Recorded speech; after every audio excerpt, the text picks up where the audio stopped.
ತರಕಾರಿ ದಿನಸಿ ಸೇರಿದಂತೆ ಅಗತ್ಯ ವಸ್ತುಗಳ ದರ ದಿನದಿಂದ ದಿನಕ್ಕೆ ಹೆಚ್ಚಾಗ್ತಾ ಇರತಕ್ಕಂಥ ಬೆನ್ನಲ್ಲೇ ಇದೀಗ ರಾಜ್ಯ ಸರ್ಕಾರ ಮತ್ತೊಮ್ಮೆ ಪೆಟ್ರೋಲ್ ಮತ್ತು ಡೀಸೆಲ್ ದರ ಹೆಚ್ಚಳ ಮಾಡತಕ್ಕಂಥದ್ದು ಗಾಯದ ಮೇಲೆ ಬರೆ ಎಳೆದಂತಾಗಿದೆ ಅನ್ನೋಂಥ ಮಾತನ್ನು ಆ ಬಳ್ಳಾರಿಯ ಗ್ರಾಹಕರು ಹೇಳ್ತಿದ್ದಾರೆ. ನಾವಿಲ್ಲಿ ತಮ್ಮ ಬಲಭಾಗ ನೋಡ್ತಿರ್ಬೋದು. ನಾವೀಗ ಬಳ್ಳಾರಿಯ ಪೆಟ್ರೋಲ್ ಬಂಕ್ ಅಂತ ಇದ್ದೇವೆ. ಸಾಕಷ್ಟು ಜನರು ಕೂಡ ಬೆಲೆ ಏರಿಕೆಯಿಂದ ತತ್ತರಿಸಿ ಹೋಗಿದ್ದಾರೆ. ಇಂಥ ಸಂದರ್ಭದಲ್ಲಿ ಮತ್ತೊಮ್ಮೆ ದರ ಹೆಚ್ಚಳ ಮಾಡಿರ್ತಕ್ಕಂಥದ್ದು ಯಾವ ನ್ಯಾಯ ಅನ್ನೋಂಥ ಪ್ರಶ್ನೆಯನ್ನು ಕೂಡ ಮಾಡ್ತಾ ಇದ್ದಾರೆ.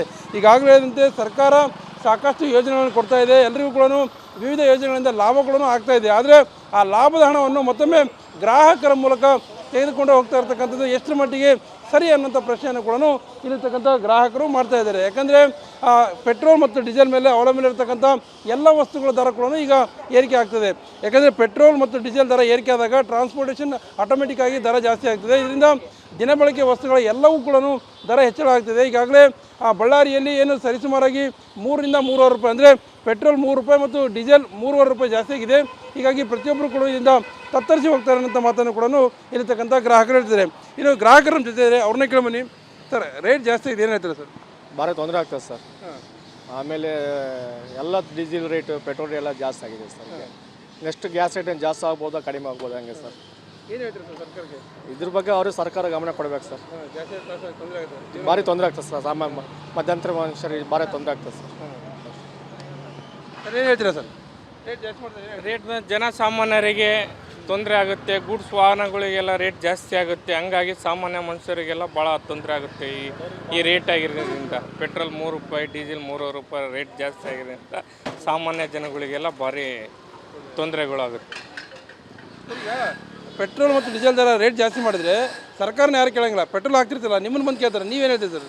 ಅದೇ ನಾವು ಸಮಾಧಾನ ಮಾಡಿ ಕಳಿಸ್ತಿರ್ತೀವಿ ಸರ್. ಏನಂತ ಹೇಳ್ಬೇಕು ಹೇಳ್ರಿ, ಅದು ಅವರು ಬಂದು ಹೇಳ್ತಾರ ಏನಪ್ಪ ಇಷ್ಟು ರೇಟ್ ಜಾಸ್ತಿ ಆಗಿದೆ ಅಂದರೆ ನಮ್ಮ ಕೈಗೆ ಏನಿಲ್ಲ ಸರ್. ಇಲ್ಲ, ಗೌರ್ಮೆಂಟ್ ಮಾಡ್ತಾ ಇರೋದು ಅದು. ನೀವು ಬಂದು ಕೇಳ್ತಾರೆ ಜನ, ಜೋರು ಮಾಡ್ತಾರೆ ಅಷ್ಟೇ. ಮತ್ತೆ ಏನು ಹೇಳಬೇಕು, ಸಮಾಧಾನ ಮಾಡಿ ಕಳಿಸ್ತೀವಿ ಅಷ್ಟೇ. ಇದು ಬಳ್ಳಾರಿಯಲ್ಲಿರ್ತಕ್ಕಂಥ ಗ್ರಾಹಕರು ಹೇಳ್ತಕ್ಕಂಥ ಒಂದು ಮಾತೇನೆಂದರೆ, ದಿನದಿಂದ ದಿನಕ್ಕೆ ಎಲ್ಲ ವಸ್ತುಗಳ ದರ ಜಾಸ್ತಿ ಆದರೆ ಸಾಮಾನ್ಯ ಮನುಷ್ಯ ಬದುಕೋದಾದರೂ ಹೇಗೆ ಅನ್ನೋಂಥ ಪ್ರಶ್ನೆ ಒಂದೆಡೆ ಆದರೆ, ಏನು ಒಂದು ಕಡೆ ಕೊಡೋದು ಮತ್ತೊಂದು ಕಡೆ ಕಸಿದುಕೊಳ್ತಕ್ಕಂಥ ಕೆಲಸವನ್ನು ರಾಜ್ಯ ಸರ್ಕಾರ ಮಾಡ್ತಾ ಇದೆ. ಗ್ಯಾರಂಟಿ ಯೋಜನೆಗಳ ಮೂಲಕ ಹಲವು ಯೋಜನೆಗಳು ಜನಸಾಮಾನ್ಯರಿಗೆ ತಲುಪ್ತಾ ಇದ್ದರೂ ಕೂಡ ಅದು ಪರೋಕ್ಷವಾಗಿ ಈ ರೀತಿಯಾಗಿ ಅಗತ್ಯ ವಸ್ತುಗಳ ಬೆಲೆ ಏರಿಕೆ ಮತ್ತು ಪೆಟ್ರೋಲ್ ಡೀಸೆಲ್ ದರಗಳ ಏರಿಕೆ ಮಾಡೋ ಮೂಲಕ ಮತ್ತೊಮ್ಮೆ ಅದು ಸರ್ಕಾರ ಬೊಕ್ಕಸಿಗೆ ಹೋಗ್ತಾ ಇದೆಯಾ ಅನ್ನೋಂಥ ಅನುಮಾನ ಜನಸಾಮಾನ್ಯರಲ್ಲೂ ಕೂಡ ಇದೀಗ ಮೂಡ್ತಾ ಇದೆ. ಕ್ಯಾಮರಾ ಪರ್ಸನ್ ಶ್ರೀನಿವಾಸ್ ಜೊತೆ ನರಸಿಂಹಮೂರ್ತಿ, ಏಷ್ಯಾನೆಟ್ ಸುವರ್ಣ ನ್ಯೂಸ್, ಬಳ್ಳಾರಿ.